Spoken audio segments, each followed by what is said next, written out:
Mayday! Mayday! Mayday! The captain's voice crackles over the radio. A loud bang shakes the plane. It's coming from the cargo hold. Smoke starts creeping into the cockpit, thick and choking. Alarms are screaming. The controls aren't working. The plane is slipping out of their hands. Air traffic control is on the line, but they can't do much. But what's happening on the plane is only part of the story. Behind the chaos, a chain of events is unfolding, full of secrets, silence, and years of unanswered questions. Some even say something darker is hiding in the shadows. This is the story of the Helderberg incident. It's the middle of the night, 2:45 a.m. November 28, 1987, at the Machias airport. Air traffic controllers were waiting for the South African Airways Flight 195, but the plane is outside the radar range, somewhere over the middle of Indian Ocean. Bring back 95. At first, air traffic control thought it was just another routine check-in, but things quickly took a turn. 295, good morning, go ahead. Good morning. We have a problem. We're doing an emergency descent to level 150. 140. You want to descend to level 140? Yeah, already descending. There's smoke in the airplane. Do you need to declare a full emergency? Char. Yes, full emergency. Understood. Full emergency. Swings into action, preparing the airport for a full emergency. South African 295 is now the top priority.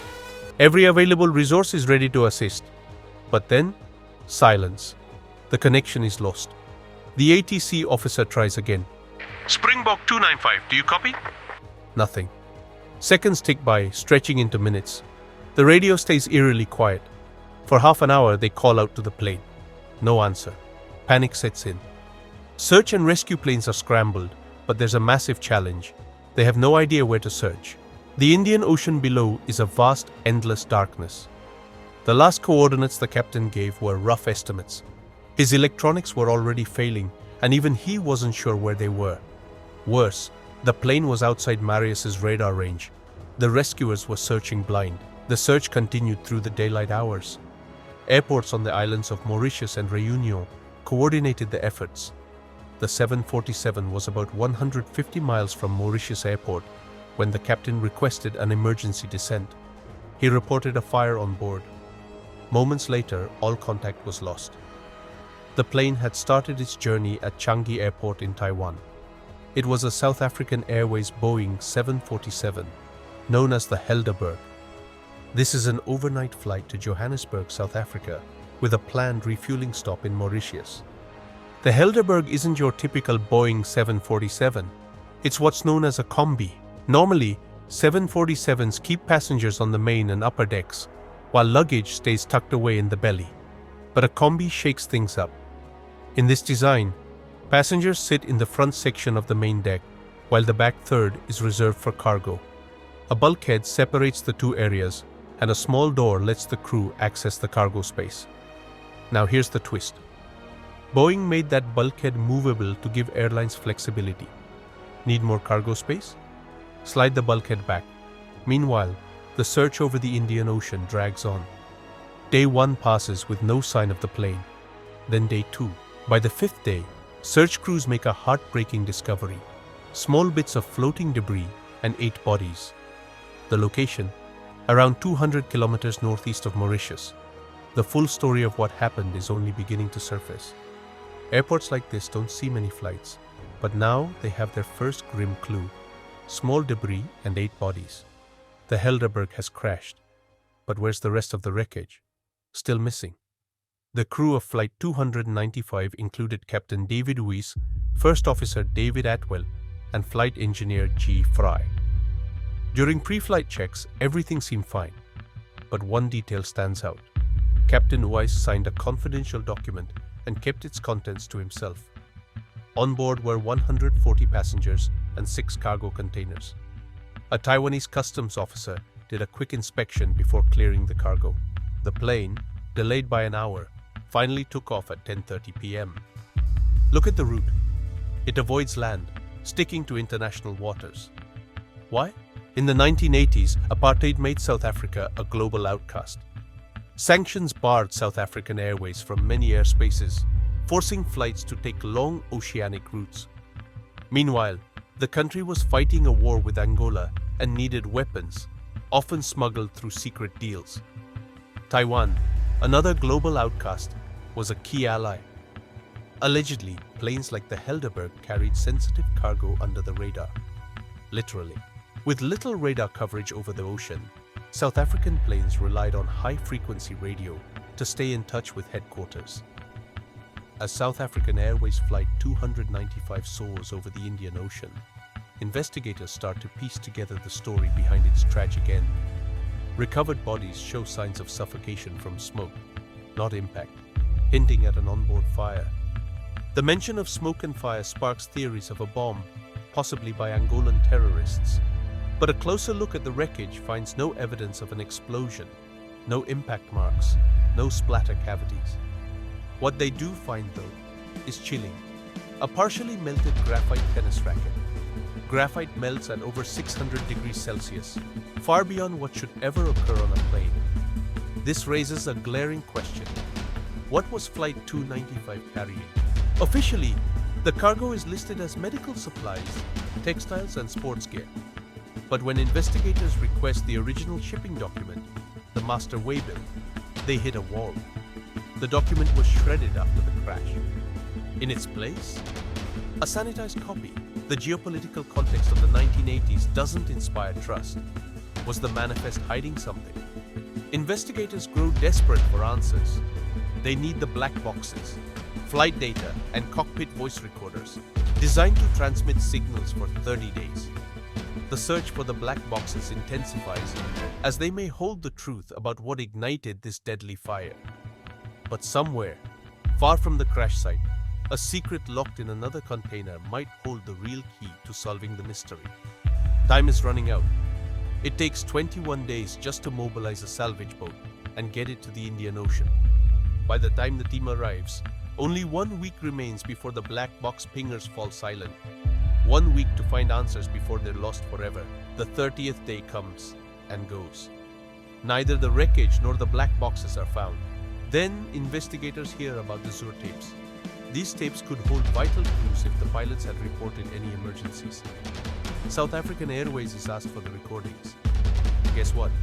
The Zur tapes are missing too. The airline claims they were overwritten after 30 days. Conveniently, tapes from the day before and the day after are still intact, but the tapes from the night of the crash, gone. With $1.5 million already spent, pressure mounts on the search team. Desperate, they deploy sonar scanners to map the ocean floor. This is their last hope. Meanwhile, let's rejoin the doomed flight. The relief crew has flown for 8 hours and now hands control back to the main crew for the final stretch to Mauritius. The fire hasn't started yet, but the captain decides to reveal the confidential information he received before takeoff. He stuns the crew. There's a bomb on board. The first officer and flight engineer are speechless. Who knows this? They ask. Just me. The captain replies. He claims it's a government-owned bomb and the paperwork was forged. The flight engineer mutters prophetically, We're dead. They are interrupted by the cabin crew asking about dinner. But 30 minutes later, trouble begins. The first officer notices smoke over the right wing. A loud explosion echoes from the back of the plane. Alarms blare in the cockpit. Smoke fills the cabin. What follows is a 19-minute battle against chaos, a fight that pushes the crew and the aircraft to their limits. Back in the search, January 28, 1988, brings a breakthrough. 34 nautical miles from Mauritius, but it's at an extreme depth, 4.5 kilometers, deeper than even the Titanic. The mission now becomes the deepest and most expensive recovery ever attempted. A custom 7-kilometer fiber optic cable must be manufactured for the submarine, and its walls reinforced to withstand immense pressure. Months pass before the submarine is finally deployed. When visuals come in, the seabed reveals the twisted remains of a Boeing 747. The Helderberg has been found. The debris is scattered across a vast area, a clear sign of mid-air breakup. Among the wreckage, investigators find 3 wristwatches frozen in time, marking the exact moment of impact. Exactly 1 year after the crash, there's another breakthrough. The cockpit voice recorder is finally recovered from the ocean floor. Relief turns to frustration when the cockpit voice recorder yields only 80 seconds of usable audio. The flight data recorder, potentially holding vital clues, remains lost in the depths of the Indian Ocean. Reconstructing the wreckage, investigators trace the fire to a container in the forward cargo hold. Its manifest lists only electronics and medical supplies, none capable of igniting a 600 degrees Celsius blaze. The fire spreads quickly, popping circuit breakers and crippling critical systems. The crew descends to 14,000 feet to slow the fire, but the cargo hold's outdated design offers no automatic suppression system. A cabin crew member tries to fight the flames with a handheld extinguisher, but finds an uncontrollable inferno. Smoke floods the cabin as the fire reverses the airflow. Passengers and crew begin suffocating. Desperate, the crew follows a checklist that suggests opening the doors for fresh air, but it only feeds the flames. The situation spirals as systems fail and heat warps the plane's structure. Moments later, the Helderberg splits in two and crashes into the ocean. Within minutes, 159 lives are lost, and the answers sink with them. What was in the cargo that burned at 600 degrees Celsius? Why was the manifest shredded? And why are the CVR tapes missing? Investigators noticed an odd exchange in the cockpit. When smoke was first reported, the captain didn't sound surprised. Instead, he said, "That can't be happening." When the engineer suggested landing at Reunion, the captain declined, saying, "I don't have a choice." Adding to the mystery, South African Airways chief pilot immediately knew it was the Helderberg, even before hearing details. This led investigators to consider a chilling theory.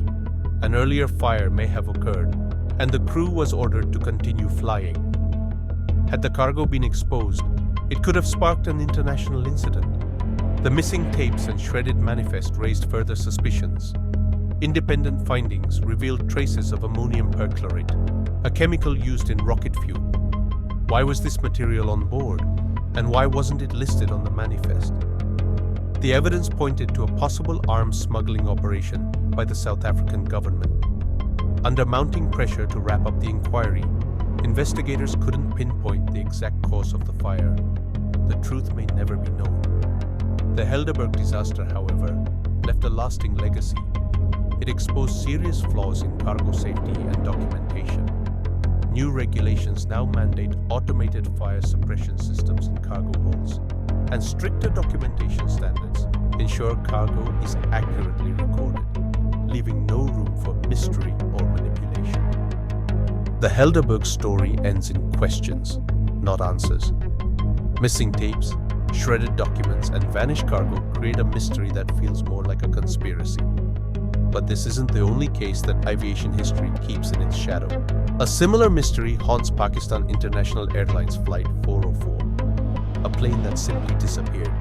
No evidence, no wreckage, no trace to this day. What happened to PIA Flight 404? Is it another tale of unanswered questions, or is the truth buried deeper than we think? See you there.